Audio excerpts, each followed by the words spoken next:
محرم الحرام کی ابتدا ہو چکی ہے جو کہ اللہ کا مہینہ ہے، اور اس ماہ مقدس کے پیش نظر پیغمبر خدا کے پیارے نواسے سیدنا امام حسین کا کردار، ان کی تعلیمات، ان کی جد و جہد و عظیم شہادت، ان کا پیغام اور قربانیوں کا ذکر کیا جا رہا ہے۔ حضرت امام حسین کی قربانیوں کا تذکرہ کرتے ہوئے امامیہ ایجوکیشن ٹرسٹ کے صدر مرزا محمد مہدی نے کہا کہ ہر دور کی طرح اس دور میں بھی یزید فسطائی طاقتوں کی شکل میں موجود ہے جو اسلام مخالف ایجنڈے پر عمل پیرا ہیں۔ مرزا مہدی نے کہا کہ ملت اسلامیہ امام حسین کے پیغام پر عمل پیرا ہوتے ہوئے دشمنان اسلام و ظالم حکومتوں کے ساتھ ویسے ہی رویہ اختیار کرے جیسے کہ سیدنا امام حسین نے یزید کے ساتھ کیا تھا۔ ہم کو چاہیے کہ انہوں نے جو مقصد تھا کہ شریعت کو کوئی ہمت نہ کرے بدلانے کی۔ شیعہ سنی دو بھی ایک ہی شریعت کو مانتے ہیں، وہ ہے شریعت محمدی۔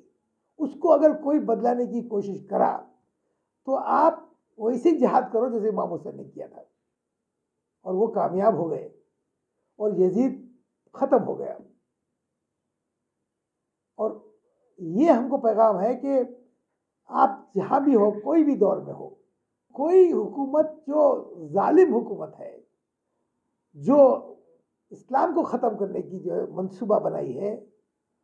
اس کے ساتھ اسی طریقے سے پیش آؤ جیسے امام حسین نے پیش آئی، کیونکہ وہ شہادت دے کر بھی خوش تھے امام حسین، لیکن ان کا جو ہے غم یہی تھا کہ میں یزید کی حکومت کو کبھی تسلیم نہیں کروں گا، بیعت نہیں کروں گا۔ وہ ہر چیز دینے کو تیار تھے، اپنا بیٹا، اپنا نوجوان بیٹا، اپنا بھائی، اپنا ہر چیز جو ان کی نزدیک تر تھی وہ سب کو قربان کر دیا، لیکن شریعت کو بدلانے کو کبھی نہیں بیعت کی۔ تو اتنی بڑی قربانی، اسلام آج زندہ ہے تو بدولت امام حسین علیہ السلام کے اور ان کی قربانی کی طرف سے، نانا کا دین آج جو قائم ہے انہی کی طرف سے۔ تو ہم دین اسلام کو اسی طریقے سے ہم آگے بڑھنا چاہیے ان کے پیغام کو لے کر، تو ہمارا ہر مسئلہ حل ہو جائے گا۔ ETV بھارت کے لیے بنگلور سے رفیق جبار کی رپورٹ۔